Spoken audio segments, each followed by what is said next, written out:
oleh paslon 2 ataupun melalui pemerintah dalam kasus ini. Saya melihat pemohon 1 dan 2 mungkin sudah mulai kehilangan akal. Jadi saya yakin dan percaya bahwa sudah setengah jalan ini kami yakini sudah boleh dikatakan belum bertanding kita sebenarnya sudah menang ini, belum ya. Teman-teman, kali ini kita akan lihat ya keterangan dari tim hukum ya 02 ya dari kubu Prabowo Gibran.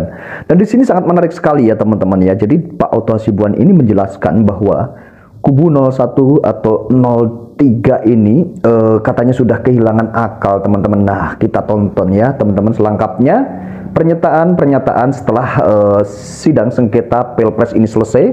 Ya, ini persnya kita tonton ya teman-teman ya. Teman-teman wartawan yang baik hati, hari ini kita sudah menyaksikan saksi-saksi dari KPU dan Bawaslu, termasuk ahli.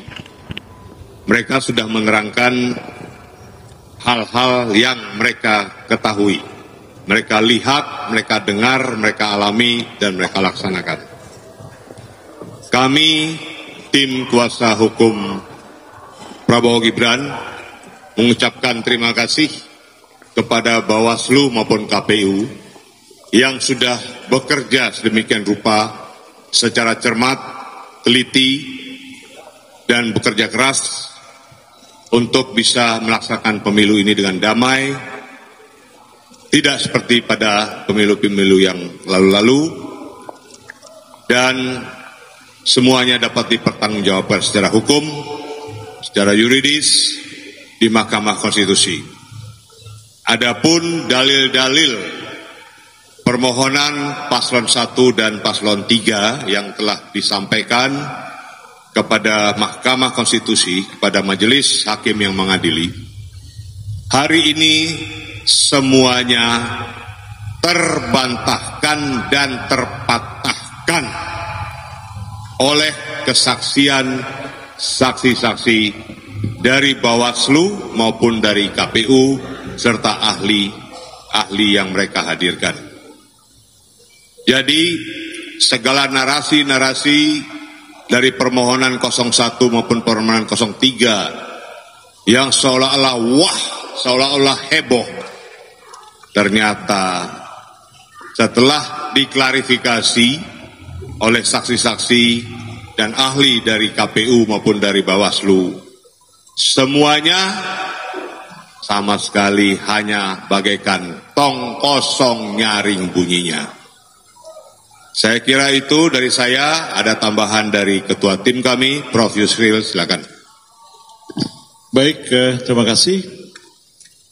Kita sudah sama-sama menyaksikan tadi jalannya persidangan dan apa yang dilakukan oleh KPU dan Bawaslu pada hari ini betul-betul meringankan beban kerja kami. Oleh karena segala narasi, segala orasi bahkan yang disampaikan oleh pemohon 1 dan pemohon 2 yang begitu dahsyat bunyinya, tapi di pengadilan ternyata mereka tidak mampu untuk membuktikannya.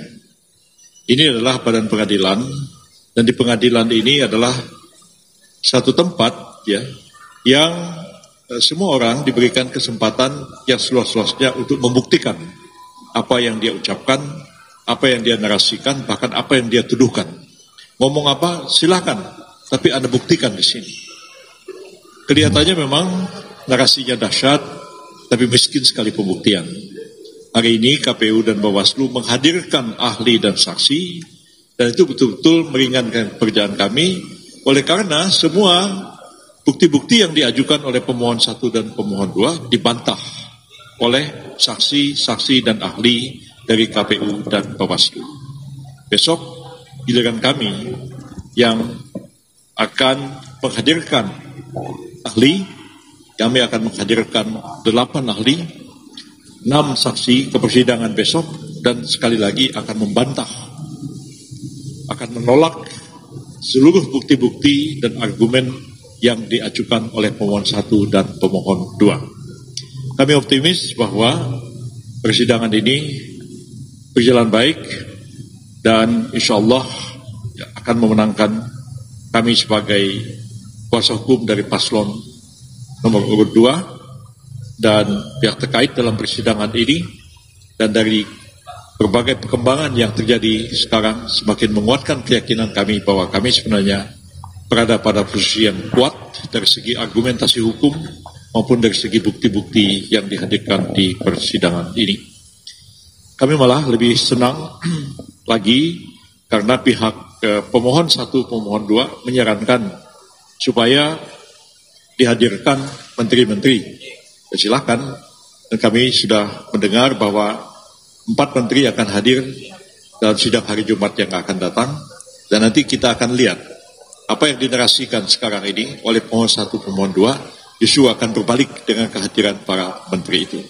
Dan kita lihat nanti seperti apa Ibu Risma, Menteri Sosial yang selama ini mereka anggap tidak diberi kesempatan apa-apa. Besok kita akan lihat, karena beliau akan hadir dengan Menko, dengan Menteri Keuangan dan Menteri yang lain. Dan kita akan lihat juga bagaimana sikap dari para anggota DPR yang membahas segala hal yang terkait dengan Perlinsos dan yang terkait dengan bansos ini. Saya kira ini persidangan yang menarik, dan mudah-mudahan segala fakta, segala kebenaran terungkap dalam persidangan ini dengan sejelas-jelasnya, sehingga rakyat nanti akan menilai siapa yang punya bukti yang kuat, siapa yang asal ngomong saja. Terima kasih. Wassalamualaikum warahmatullahi wabarakatuh. Terima kasih teman-teman semuanya. Perjalanan persidangan kita sudah berjalan lebih daripada separuh jalan, walaupun harinya masih belum separuh. Tetapi saya tidak menyangka baru separuh jalan saja sudah hampir bisa kita simpulkan akhir daripada perkara ini. Dari awal saya memang melihat bahwa begitu banyaknya kelemahan-kelemahan daripada permohonan yang diajukan mereka, dalil-dalil yang mereka ajukan. Tapi saya beberapa hari ini masih nunggu sebenarnya konfirmasi dari Bawaslu, apakah betul bukti-bukti yang mereka ajukan ini bisa terbantahkan oleh Bawaslu. Ini terus saja kita menantikan dulu hari ini. Ternyata setelah melihat hari ini, saya tidak menyangka begitu mudahnya Bawaslu membantah semua tuduhan-tuduhan kecurangan-kecurangan yang dilakukan oleh Paslon 2 ataupun melalui pemerintah dalam kasus ini. Saya melihat pemohon 1 dan 2 mungkin sudah mulai kehilangan akal, sehingga yang mereka tampilkan ketika memeriksa saksi bukan lagi pertanyaan, tapi sudah mulai narasi-narasi.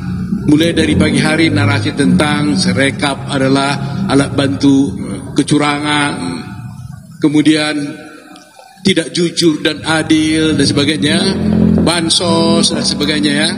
Nah itu kelihatannya sudah habislah. Di akhir tadi persidangan ini sudah boleh dikatakan kita sudah bisa simpulkanlah bahwa tidak ada lagi dalil-dalil mereka bisa tampilkan karena memang tidak ada lagi kesempatan. Nah justru kami punya kesempatan besok. Seperti Pak Yusril bilang, kita punya 8 saksi, ada 6 ahli, yang 8 ahli 6 saksi, ya 8 ahli 6 saksi, dan itu akan kita tampilkan ke ahli-ahli ini untuk bisa memberikan dukungan dari setiap dalil yang kami ajukan di dalam permohonan kami. Demikian juga saksi-saksi kami gunakan untuk membuktikan semua dalil-dalil yang disampaikan. Jadi tidak akan ada saksi maupun ahli yang bercerita di awang-awang. Semuanya ahli bercerita tentang kami dalilkan A, ada saksinya menyatakan dalil A itu. Kami dalilkan B, ada ahli yang bisa mencerahkan B itu. Demikian juga saksi-saksi itu. Jadi Anda nanti besok itu kalau mengikutinya akan terlihat nih, mulai dari kompetensi absolut sampai kemudian relatif, sampai kemudian pokok perkara, itu akan terlihat dari urutan-urutan ahli dan saksi-saksi yang kami ajukan. Jadi saya yakin dan percaya bahwa sudah setengah jalan ini kami yakini sudah boleh dikatakan belum bertanding kita sebenarnya sudah menang ini, belum ya 90% ya. Kita bukan mau jumawa ya, bukan mau jumawa, tapi kan kita punya as a lawyer kan kita bisa selain insting, intuisi, tapi juga logika dan juga dalil yang berdasarkan bukti-bukti yang ada.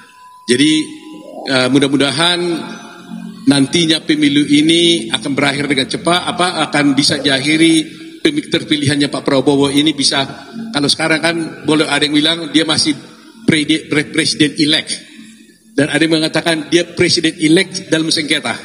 Tapi nanti mungkin sebelum tanggal 24 dia tidak lagi hanya presiden elect dan sengketa, tapi dia presiden elect yang betul-betul akan dilantik tanggal 20 Oktober 2024. Itu yang ingin sampaikan ya. Sukses selalu semuanya buat bangsa Indonesia. Ada lagi? Cukup ya. Oke teman-teman, sampai di sini videonya. Sampai ketemu di video saya selanjutnya.